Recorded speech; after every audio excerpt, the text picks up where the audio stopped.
Today we're gonna make a clay project inspired by nature. Everybody's gonna have a canvas board to put our clay on so it doesn't stick to the table. We're going to have a fork and a carving stick, and we're gonna share cups of water. We're gonna get a piece of clay that looks like this, and we're gonna roll it into a ball. And then we're gonna turn this into a leaf. So I'm gonna start pushing it down with the big part of my hand. We don't wanna push it with our fingers and make little holes. We wanna push it nice and flat. So I'm using the heel of my hand, that's what this is called, and pushing it down.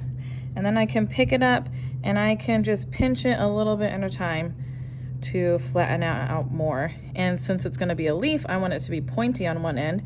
So I might start pinching this closer together at this end. Maybe I can pat it down. Ooh, that made a nice angle there. Tap it down like this. It doesn't have to be perfect. I do want it a little bit bigger though. So I'm gonna pinch, push it out, pinching from the middle and pushing out to the outside. Not too thin. If it gets too thin, like a piece of paper, it's gonna fall apart. And when it dries, it's gonna be too fragile and it's gonna break. We want it to be about as thin as a pancake, and that's it. If we have little cracks, we can dip our finger in water and smooth those out, but not too much water because then it starts to turn into a slippery mud puddle. So I can smooth this out quickly. And then we're gonna have extra clay to make some insects to go on it. But before I do that, I'm gonna make this look more like a leaf. Make sure it's not stuck to my board. I'm gonna use my carving stick and draw the line down the middle. These are the veins of the leaf that bring the water and nutrients out to the whole plant. Then I have some extra clay and I'm gonna make some insects. I'm gonna rip this apart and roll this piece. Maybe this will be, I don't know, a beetle. Kind of flatten it down a little bit. Push it to make it a little bit more like an oval instead of a circle.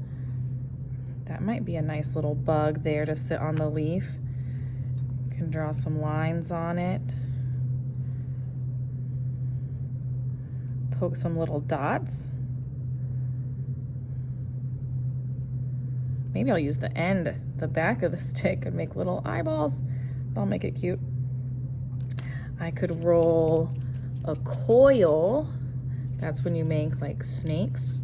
Not too skinny. This is gonna be a worm or maybe a caterpillar.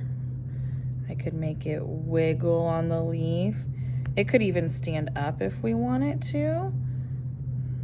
Or maybe I'll have it hanging off the leaf. Not too far though, we don't want it to break later on. Let's see, what else could I make? Looks like I have room for maybe one more little bug. Maybe something with wings. So we're gonna have a body. There's not always a right or wrong way to make these things. Maybe I'll make two wings by rolling two pieces about the same size and then squishing them a little flat. Those could be wings on it. I could stick them on top. I could stick out the sides. Maybe that's a beetle with wings, or I could put them on the side. Maybe I make a skinnier body. It could be kind of like a butterfly, like that. That might work. But none of these things are going to stick together unless we make them stick. We're gonna do something called slip and score. For everything that you want to attach, we need to make our own little Velcro for it. So we're gonna dip the fork in water and we're gonna scratch where we want something to go, back and forth like tic-tac-toe. Then I'm gonna dip my fork in water, scratch the piece that I want to attach, back and forth like tic-tac-toe. It makes it look like Velcro, chunky Velcro, and you have to do it to both sides and then push it on and make sure it doesn't come off. If it ends up wiggly like a loose tooth, then it will fall off like a loose tooth later.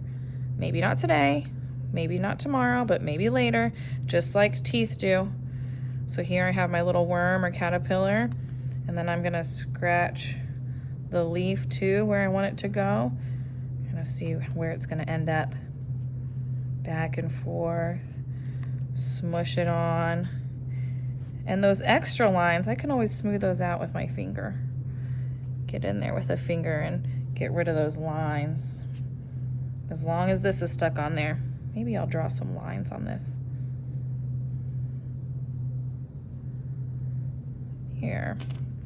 And then this was my little one with wings.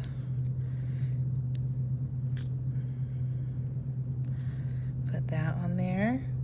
We have to make everything out of our clay first. Slip and score every piece that we attach. Carve everything we want today with the clay, because later it's going to dry and we're gonna put it in the kiln to fire it.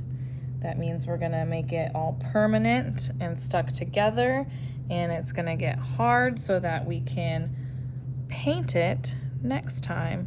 So we're gonna double check these, maybe add any texture details I want. Maybe I'll do some lines on my wings. I don't know, maybe not. You can erase the lines by just smoothing them back out again. So that's how we're gonna make this today. And now that I slip and scored it all with the fork and water, it all sticks together.